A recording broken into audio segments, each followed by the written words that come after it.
Wayside School Beneath the Cloud of Doom, Chapter 4. Consider the paperclip. Read a book, write a book report, draw a picture. That was the assignment Mrs. Jules put up on the board.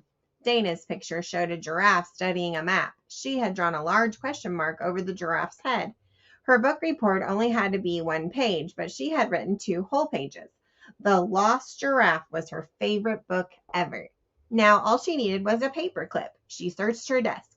She found quite a few pencils, mostly broken. There were lots of eraser bits and crayon nubs. There was also a crumb-covered pink piece of paper that had come off the bottom of a cupcake.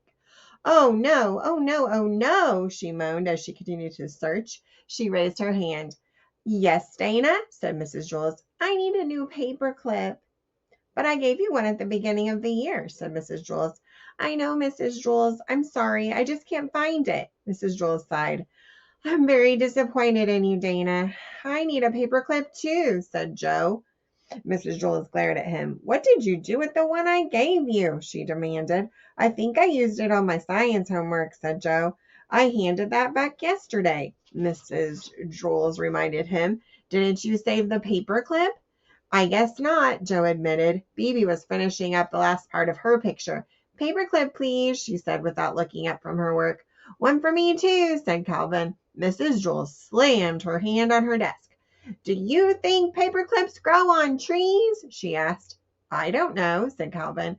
"I gave each one of you a paperclip at the beginning of the year. It was your responsibility to take care of it." She opened her desk drawer, took out her paperclip box, and opened it.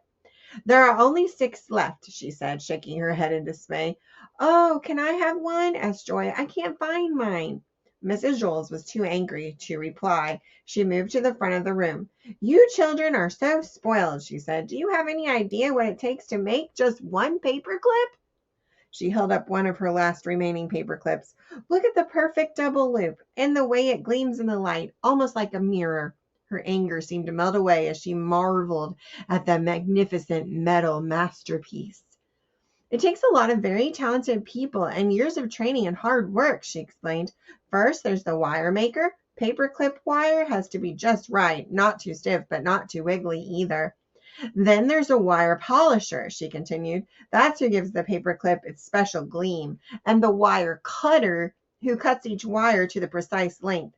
And finally, and most important, the master bender. The bender carefully bends the wire into the perfect double loop." She put her hand over her heart.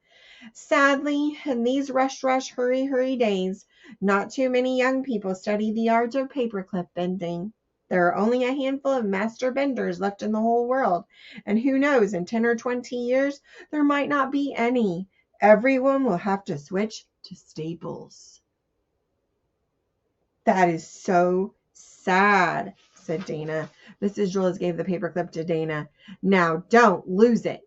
"I won't," Dana promised. "Let me see," said Bibi. Dana proudly showed Bibi her new paperclip. "It's so beautiful," said Bibi, admiring the double loops. "I never noticed before." "I'm going to be a paperclip bender when I grow up," said Calvin. Mrs. Jules smiled at Calvin. She had never been more proud of a student. Goodbye.